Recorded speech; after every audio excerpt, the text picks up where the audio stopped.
Welcome to Nasdaq Trade Talks. I'm Jill Malandrino, global markets reporter at Nasdaq.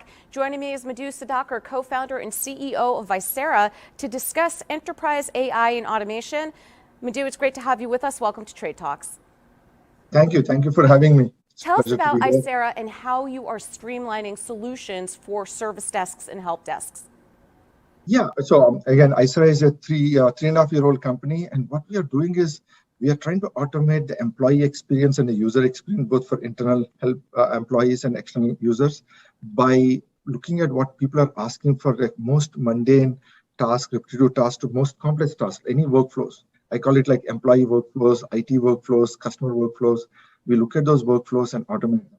So if you were to ask a question that I want to install Microsoft Office, or let's say you want a Salesforce access, we understand what you're asking for, taking that request in any channel. The channel could be through email, messaging, it could be through chat, it could be through voice. We take those requests, understand what the user is asking, and perform the workflow on behalf of them.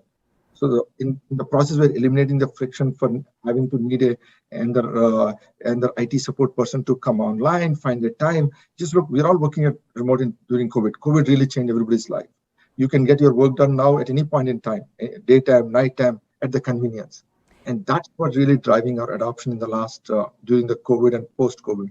Right, and that's a perfect segue for my next question. What trends are you seeing in this omni-channel experience that we're all living right now when it comes to AI and automation? I think what people are seeing is experience. So I think Zoom changed the whole life.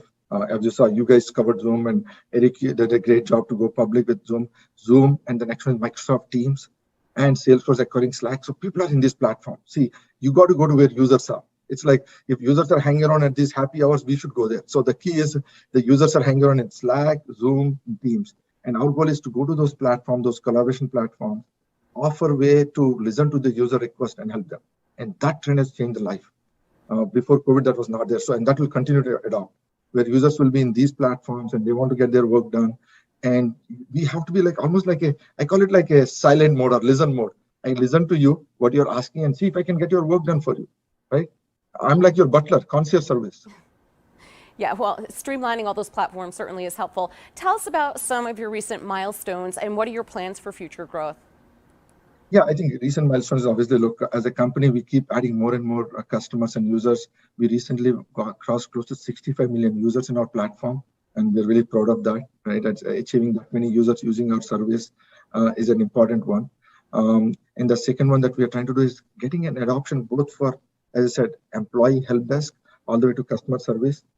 Zoom is a great customer for us. Zoom uses us both for IT, HR, for finance, sales, and marketing, all the way to customer service.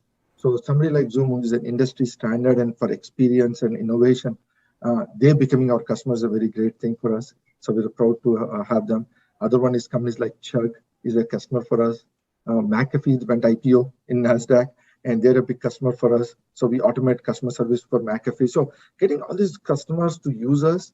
And in AI, the key is if people don't use it, you don't get the value. So we really know what's happening and how people are using it, what they're asking for, what features we need to add in our product, how do we improve our product. So the whole product roadmap and usage is really driven to users. And Muddu, we know how the pandemic impacted all of our industries, not just technology, but to your point before with Zoom, how you can work with HR and IT and the sales teams, media, of course, this is how we're communicating now. What do you think it's going to look like on the other side when we start to think about return to office, return to school, or do you think we're going to be in this hybrid environment with a combination of the two? I think we'll be in a combination of hybrid. I think some people will come back. It won't be the old normal. It'll be a new normal. Whatever the new normal, we all will figure it out. It'll be some combination of hybrids. People will still work from home. Some people want to come to work in flexible times, flex hours. But what the new change will be is people will demand flexibility and get their work done.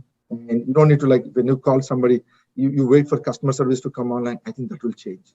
The experience of customer service support, AI will play a very good role in that. So can you automate the mundane repetitive tasks so that you get a good experience, you get your work done, but at the same time, you're not blocked on. So companies will realize that and they see the cost saving with that, right? So by providing that, you can actually improve your CSAT and peer scores. I think that will be the new normal. People in this hybrid environment, they expect a good experience from the employers. All right, Muddu, we appreciate the insight. Thanks for joining us on Trade Talks. I'm Jill Malandrino, Global Markets Reporter at Nasdaq.